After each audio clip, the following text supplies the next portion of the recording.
তো আজকে আমরা আলোচনা করব সরল সুদ নিয়ে, সরল সুদ বা সিম্পল ইন্টারেস্ট নিয়ে।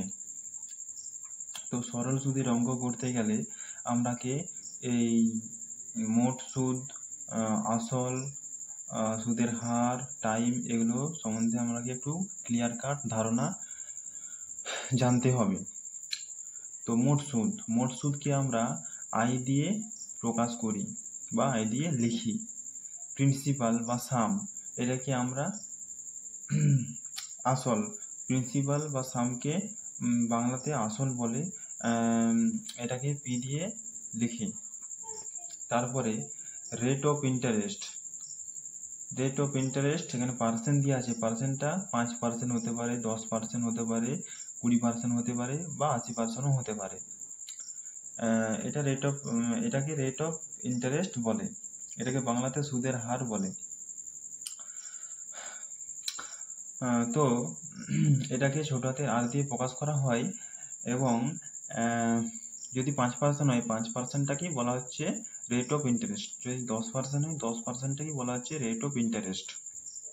তারপরে টাইম মানে সময়কে আমরা ছোট হাতের টি দিয়ে প্রকাশ করি। তারপরে অ্যামাউন্ট হচ্ছে আমাদের সুদ আসল। এই সুদ আসলকে আমরা এ দিয়ে প্রকাশ করি, এই সুদ আসলকে আমরা বড় হাতের এ দিয়ে প্রকাশ করি।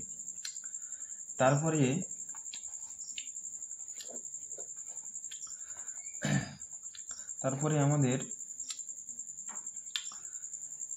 এই যে দেখতে পাচ্ছ মোট সুদ। তো সরল সুদ অঙ্ক করার সময় আমরাকে যখন মোট সুদ বার করতে বলবে, মোট সুদকে আমরা আই দিয়ে প্রকাশ করি। আই সমান মোট সুদকে আই দিয়ে প্রকাশ করা হয়। আই সমান পি গুণিত টি গুণিত আর বাই 100। পি হচ্ছে আসল, টি হচ্ছে সময়, আর হচ্ছে রেট অফ ইন্টারেস্ট বাই 100। এটাকে কাটাকুটি করলে আমরা মোট সুদটা পেয়ে যাব। তারপর আসলকে আমরা পি দিয়ে প্রকাশ করি। পি সমান I into 100 by T into R. এখানে আই হচ্ছে ইন্টারেস্ট ইন্টু 100 বাই টি হচ্ছে সময় ইন্টু আর হচ্ছে রেট অফ ইন্টারেস্ট। তারপরে চলে আসছি সুদের হারকে আমরা আর দিয়ে প্রকাশ করি। আর সমান I into 100 by P into T. আইটা হচ্ছে সুদ ইন্টু 100 বাই পি হচ্ছে আসল, আর ইন্টু টি হচ্ছে সময়। এটা কাটাকুটি করলে আমরা সুদের হার পেয়ে যাব। তারপরে আসছি সময়কে টি দিয়ে প্রকাশ করি। টি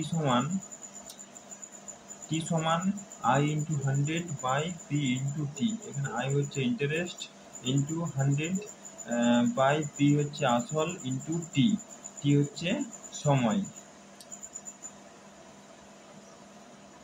তারপরে যদি বলা হয় সুদ আসল বার করো, সুদ আসলকে বড় হাতের এ দিয়ে প্রকাশ করা হয় সমান পি যুক্ত আর। পি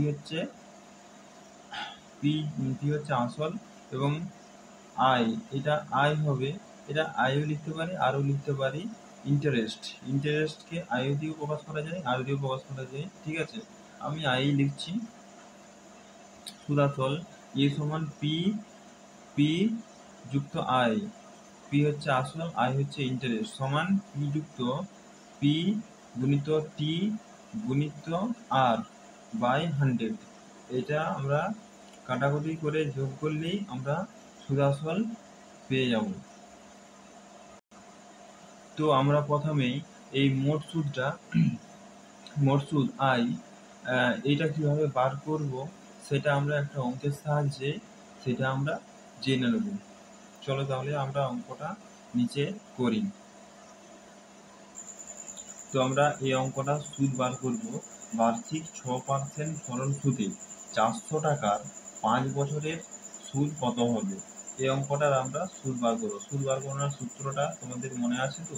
এই যে এখানে এই সূত্রটা, সুদ, মোট সুদ আই সমান P into T into R. এখানে পি হচ্ছে আসল, টি হচ্ছে সময়, মানে কতদিনের জন্য আমি টাকাটা নিচ্ছি সেটা একটা সুদ হবে।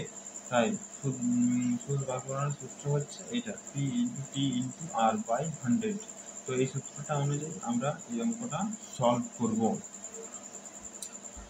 এখানে আই বার করতে বলেছে, আইটা এখানে লিখবো ইকুয়াল টু হচ্ছে এইটা, এটাকে সমান বলে বাংলায়, ইংরেজিতে equal to P. P P হচ্ছে কত, আমাদের পি হচ্ছে আসল, পি মানে আমরা আসল বুঝি, পি হচ্ছে 400।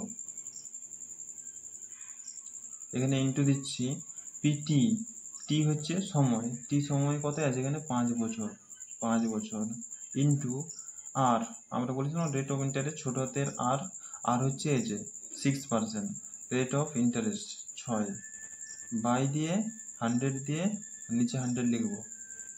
ঠিক আছে, এবারে কাটাকুটি করবো, 100 4 400, আর কি কাটাকুটি যাবে নি, এগুলো আমরা গুণ করে দেবো। 5 ছক 30, 30 আর 4 কত 120, তাহলে কত হচ্ছে তাহলে আমাদের বার্ষিক সুদ, বার্ষিক 6% সরল সুদে 400 টাকার 5 বছরের সুদ কত 120 টাকা।